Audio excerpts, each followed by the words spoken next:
I'm going to break down the Tesla Model 2, and specifically the $25,000 price tag everyone keeps repeating like it's already real. Because when you actually run the numbers, that figure starts to look less like a target and more like a trap. Tesla isn't just trying to make a cheaper car, they're trying to reinvent how cars are built entirely. This is what they call the Unboxed Process. Instead of a linear assembly line, they build large submodules in parallel and then bring them together at the end. On paper, this is brilliant. Parallelization reduces time, lowers labor per unit, and theoretically cuts factory footprint by up to 40%.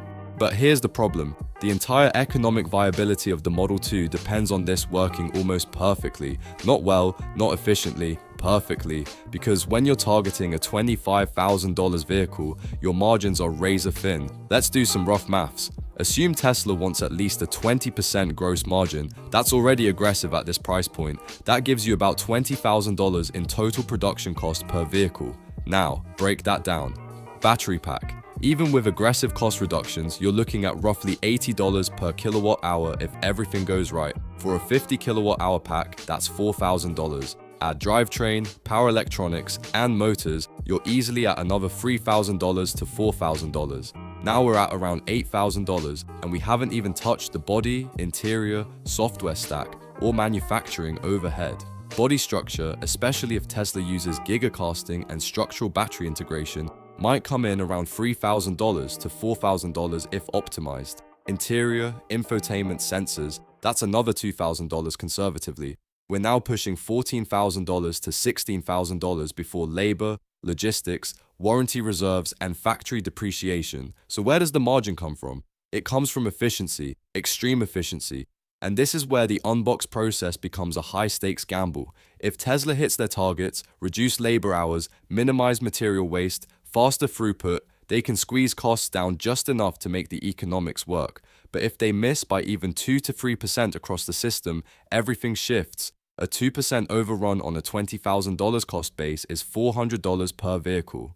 That might not sound like much, but scale that across 1 million units, and you're looking at $400 million in margin erosion. And that's just one variable. Now layer in real-world complexity, supply chain volatility, battery material pricing, defect rates in new manufacturing processes. New production systems don't start efficient, they start messy, yield rates are lower, rework is higher, downtime is unpredictable.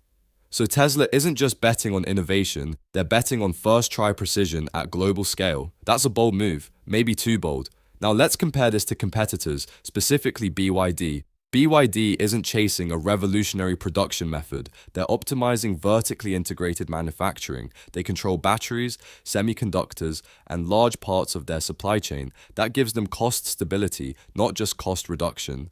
Tesla, on the other hand, is pursuing cost compression through manufacturing innovation. Two very different strategies. BYD reduces risk.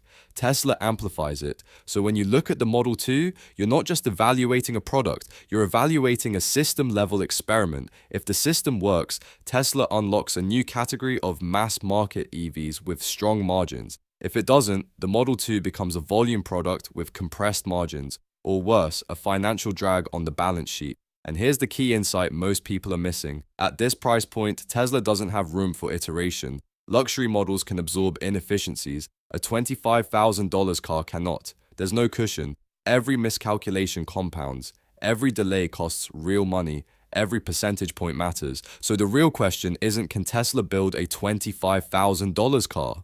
The real question is, can Tesla build it with near-perfect execution on a completely new manufacturing paradigm? Because if the answer is yes, this is one of the most important industrial breakthroughs in decades. If the answer is no, then the Model 2 isn't a revolution, it's a stress test. And right now, the numbers suggest that Tesla is walking a very thin line between those two outcomes.